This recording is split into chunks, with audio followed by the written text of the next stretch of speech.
Last time in this series, we found out that Alan Quickie would incredibly still be the 1992 Cup Series champion under the playoff format. Now, let's accelerate 5 years to 1997, see what would happen if we did the same thing with the 97 season.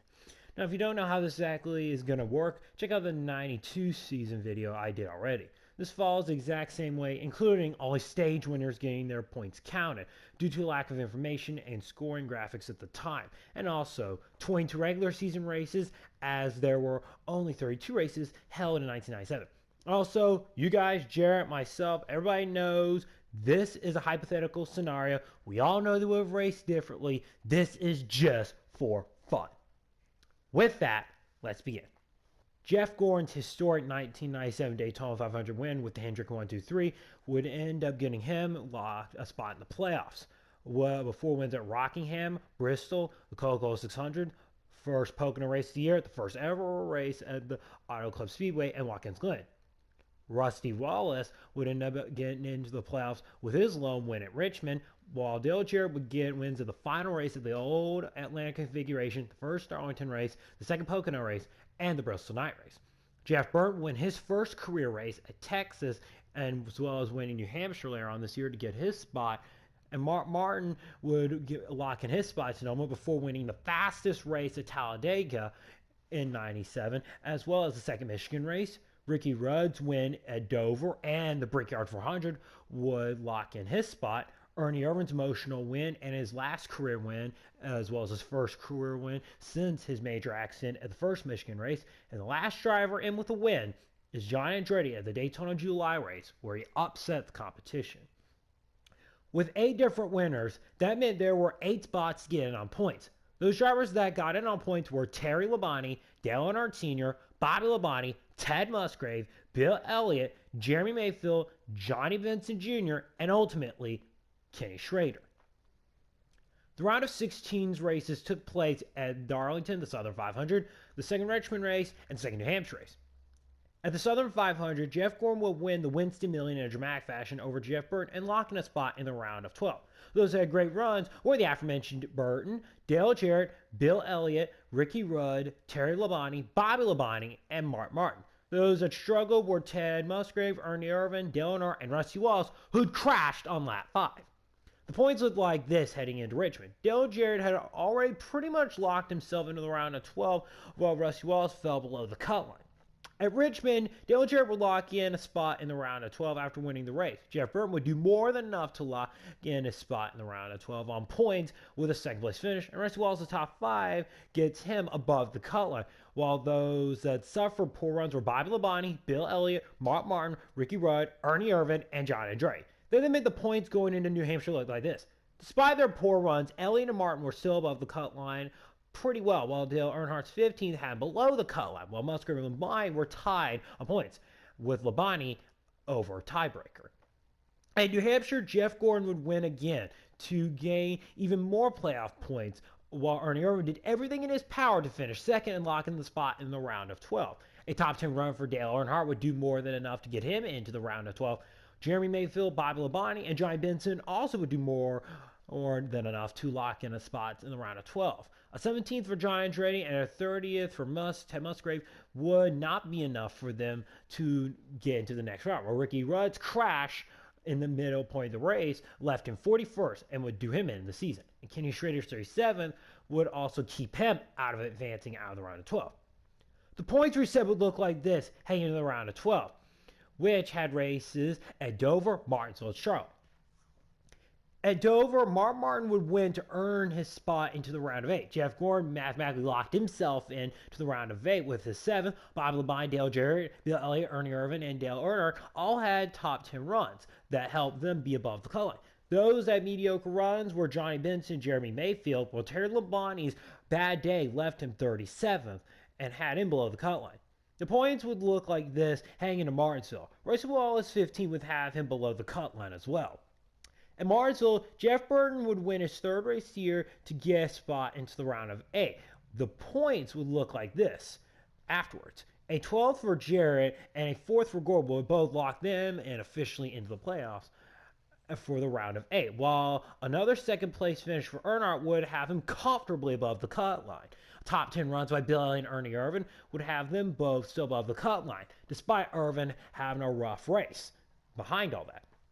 Miracle runs by Benson Jr., Mayfield, Bobby Lowell, and Terry Labonte would have them below the cut line.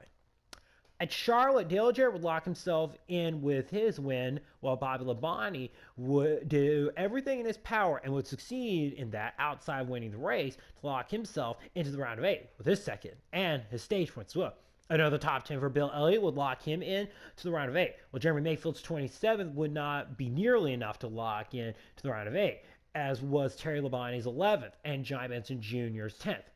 This meant that it would come down to Ernie Irvan and Rusty Wallace for the last spot. A rough race for Irvan that pretty much went wrong the moment it started would give him 18th, as it would not be enough for him to lock into the round of 8. As Wallace finished 12th, despite an average round of 12, Wallace would advance on. The round of 8 would consist of Talladega. Yes, this is the first year Talladega was a playoff race, at least with the way this whole situation was set up, as well as Rockingham and Phoenix. Talladega went as you would expect. Behind the race leaders, but there is the point standing leader, Jeff Gould's, Ricky Rudd, Earnhardt's car with right rear damage. And Mark Martin, the second place point man, is a mess. Second place point man Martin Earnhardt still rolling and perhaps able to run. And Martin, if he can keep that car going, able to pick up a bunch of points on Jeff Gordon. It looks like whose day is done. All day, Jeff Gordon there, and the 24 comes over, touches the 98 car. Gets into Marlin. He hit John Andretti first, and it looked like it triggered just a chain reaction. You see Earnhardt in trouble there. He makes contact on Gordon. Here's Trickle. There's Trickle going backwards. You see the roof flaps employ. There's Jarrett way down in the grass in 88, and up in the air, Jeremy Mayfield. Car number 37. And there's Jimmy Spencer. There's Marlin. There was a car hooked onto Marlin's hood. There's Jarrett sliding back up on the track as Steve Grissom whizzes by up near the wall. Bill Elliott trying to get to a stop, and Ted Musgrave with right front damage. While non-playoff driver Terry Labonte would end up winning the race, the points were kind of close, as 5 of the 8 playoff drivers were involved in the big one. The points would look like this. Gordon's extra playoff points helping him through this flow. Guys like Earnhardt Martin were affected much more by this, however. This also shows the lack of bonus points would hurt Bill Elliott, as even with a 12, he would still be at the bottom, and Rusty's 10th would still keep him well below the cut line. Bobby by second would get him above the cut line, and Dale Jarrett would be able to stay above the cut line despite being involved in the big one and finishing a lap down in the 20s.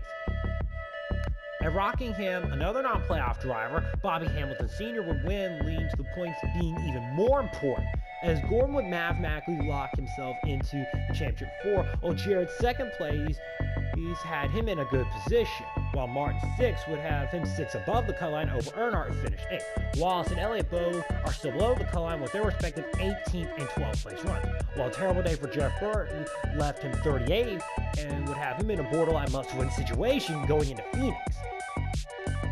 At Phoenix, Dale Jarrett would lock in his spot officially in the championship 4 as he would win, while Mark Martin's 6 would help him get a spot in championship 4.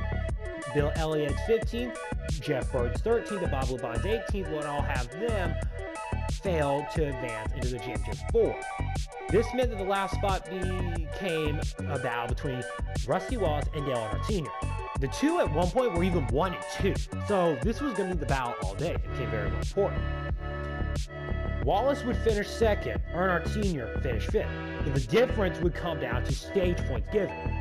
Wallace would actually get a stage win and score 10 points, which would ultimately be the difference, as Wallace would be 4 points above.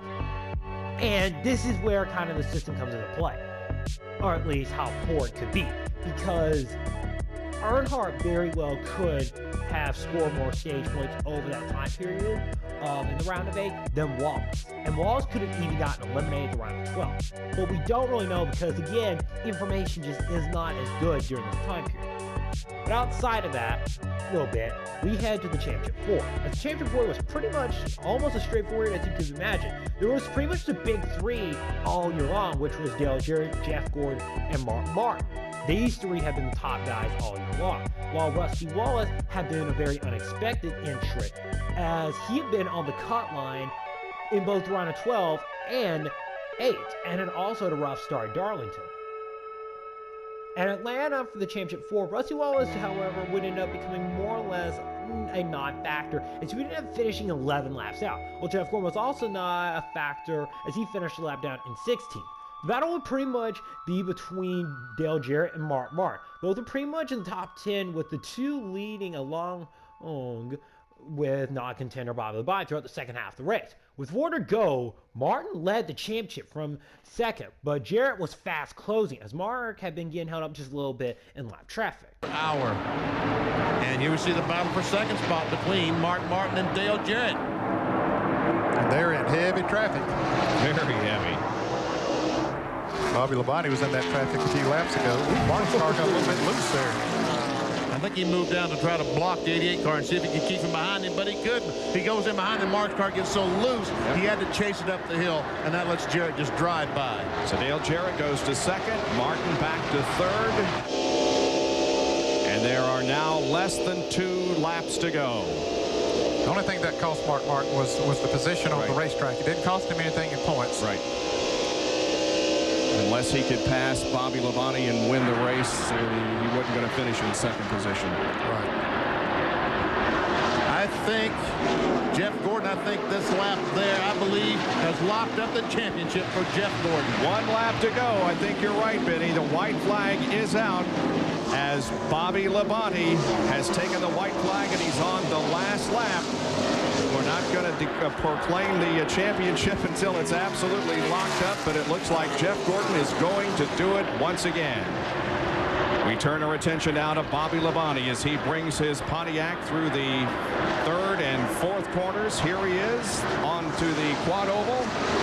Bobby Labonte wins the Napa 500 at Atlanta Motor Speedway, concluding the 97 season. Dale Jarrett would win the 1997 Cup Series championship under the playoff format. And folks, this is not as shocking as it may first seem, as Gordon won the real 1997 championship by only 14 points over Jarrett. Of the top 10 that finished in the real 97 point standings, 9 of the 10 finished the top 10 in this system, with the only driver outside the top 10 being Terry Labonte in the 11th. The driver who gained the most positions in the points from the real 97 season to the playoffs is Rusty Wallace, as he made it to the final 4. While the driver who dropped the most during the playoffs in the 97 season was Terry Labonte. The driver who finished the lowest in the Winston Cup points that year that was in the playoffs was John Andretti, who finished 23rd. With that, I want to pass this on to you. What do you guys think of the 97 season? Do you think this is interesting? Do you think this was actually one of the more interesting battles we had for the championship? What are your thoughts? With that out of the way, hope you guys enjoyed. This is Carter Gaming. See you guys next video.